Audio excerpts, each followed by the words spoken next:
Hi Year 2, it's Mrs. Other Such here, and I am sharing with you my process for making the big bad pigeon hand puppet that you are going to be making this week. So let's get started. So first of all, every good thing that you're going to make needs to have a design.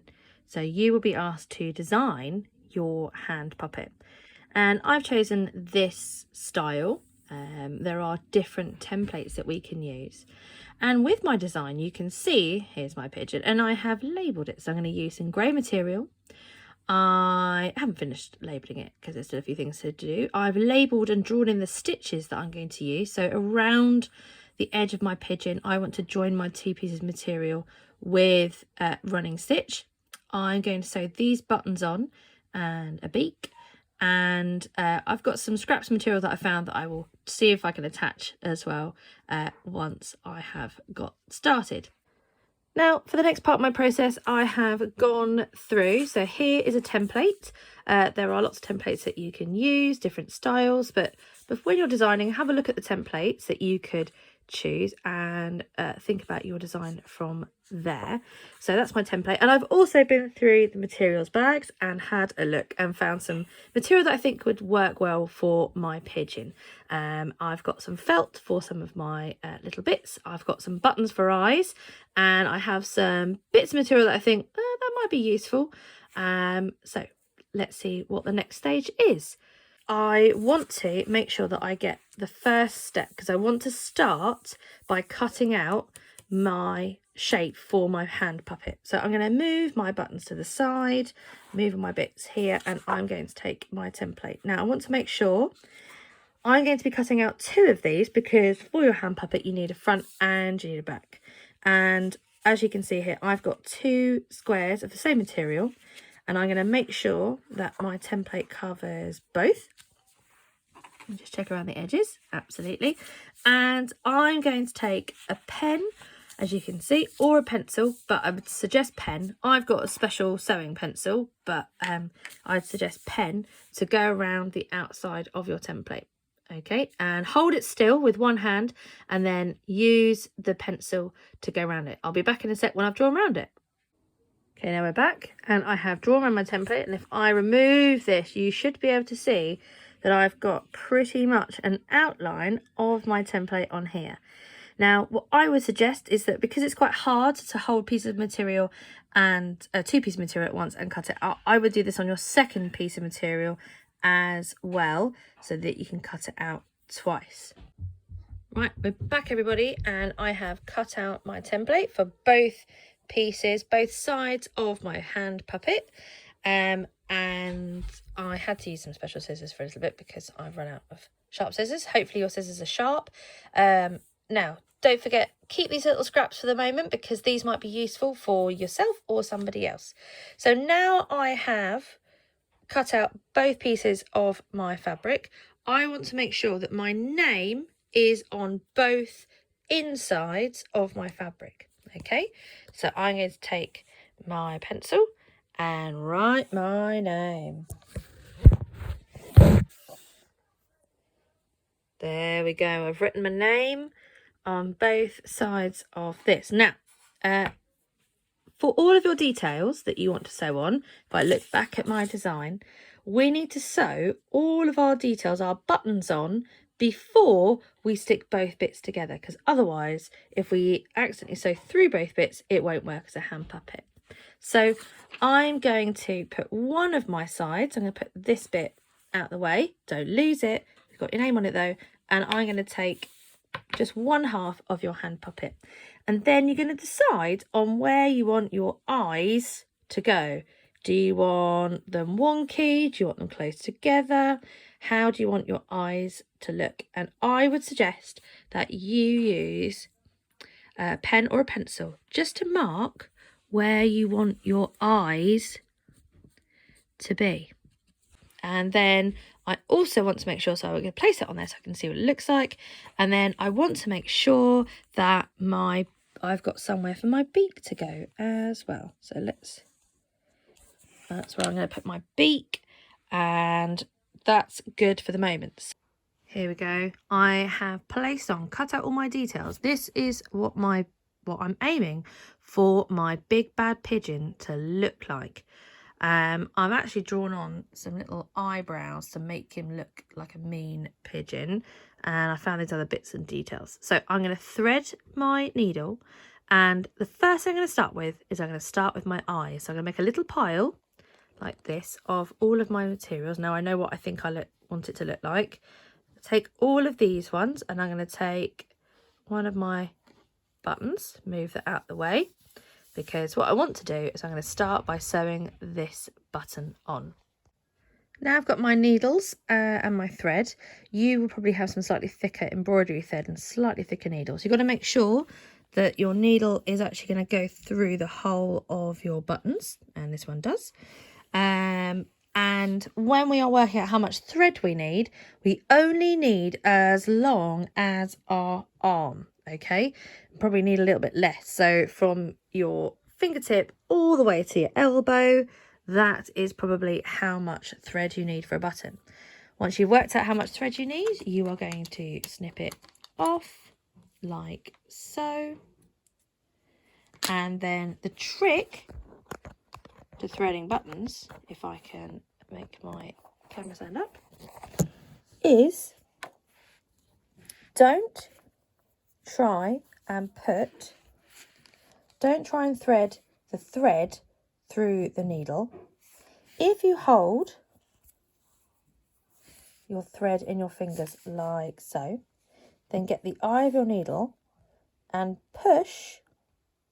So pinch your thread so it's just picking out like that.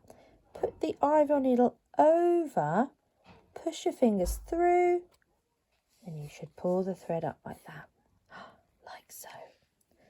And then you pull it through a little bit, okay, all the way down. This is the best thing to do, till you find the other end of your thread, okay. So you find the other end of your thread. Here are my two ends. There they are. You might have a different way of doing it, and that's really good. But we want to make a knot in the bottom of our threads like this. So I lick my finger. I pinch my threads together. I wrap round like this. And then I'm going to pinch and roll them off. Can you see how they're twiddling together? And then once they're there, I pull this one away, pull like that, and then you get a really good knot at the end of your thread. Not the neatest, but it's a good far way of doing it. So I'll show you again. Lick your finger, use it a little bit there, pinch, wrap the thread around till it's in between. Then you're going to bring this finger back and this finger forward, pushing and rolling it together. Okay, and then use this finger, pull the mess you've made back, and then you've made a knot. Okay, now you've got threaded needle with a knot at the end. And we always start sewing from behind, and we're going to find our where we want that to be, poke it through, and thread. Start sewing our needle on. So I'm going to pull it up like so. Let's move this that way. There we go. And make sure that you don't go behind again, otherwise your thread's going to catch here. Make sure that when you're up this way, you go back down the same way you've been. All right, so push carefully because your needles are going to be sharp. Pull from the back. Pull it tight, not too tight that it pulls everything, and then turn over, and you're going to poke through the same hole that you started in so that you can see you're going back up through holes, and you're going to go back and down like so. Do that 2 times.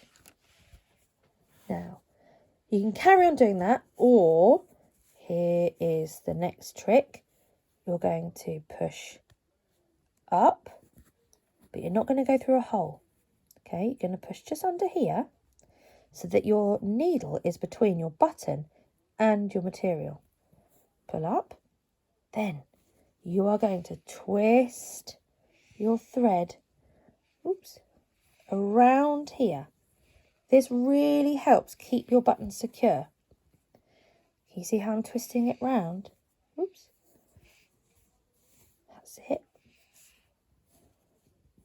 And then, once you've done that a few times, go back up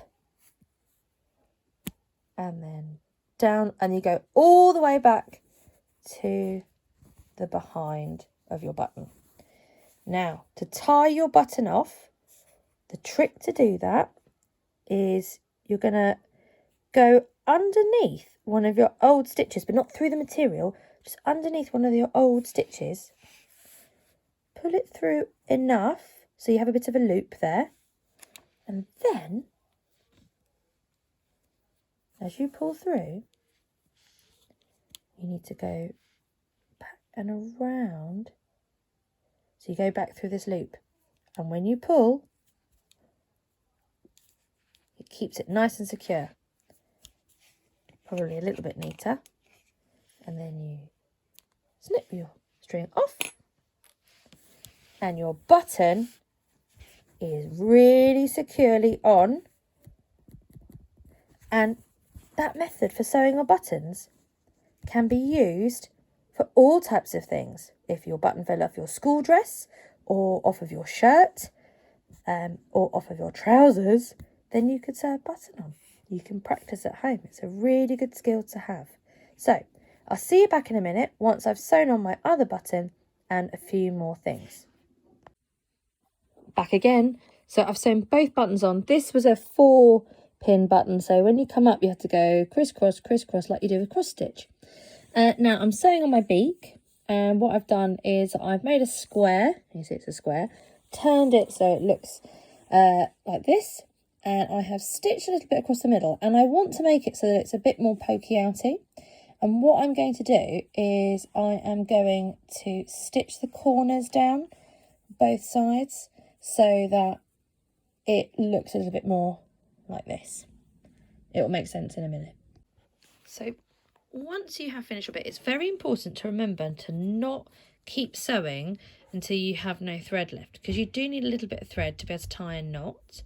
Probably a little bit much, but you need at least as long as your finger to be able to make a little knot. So can you see I'm on the back, got none of my details here, and I want to tie a knot. So I'm going to tuck my needle under an old stitch, but not through the material, and I'm going to push it through. So I have to show you a few times because this is tricky. Pull it through, not all the way, and then you're going to come back around, and put, so it's hard doing it this way around, it's terrible filming. You are going to poke your needle back through this hole, this loop, okay? Then you're going to pull, and can you see? If it's going to work. See that we have made a little knot. We can tighten that up, and now we snip it off. And that means that my big bad pigeon's beak is staying on.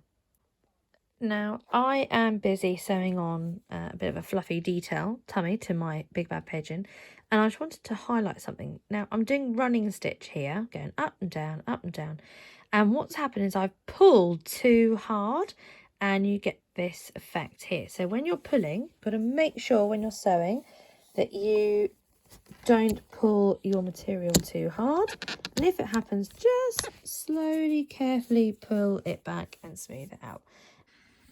And now we are back. Here is my final hand puppet for my big bad pigeon. If I put my hands in, you'll be able to see what he looks like in all his pigeony hand puppet glory. There he is, got his wings, got his grumpy face, ready to peck your house down. So, good luck with making your hand puppets. I'll just show you that I've used running stitch all around the outside of my puppet, but you could use blanket stitch if you're very confident. I've added these eyebrows in. I've also added these sort of wings, but they're not necessary. These little bits here, you could come up with your own thing. You could have added a little bit more to his head, and his fluffy kind of looks a bit like a penguin apparently, but I think he's a pigeon. He's peck, peck, peck, peck, peck your house down. So good luck making your puppets, and we can't wait to see them. Bye.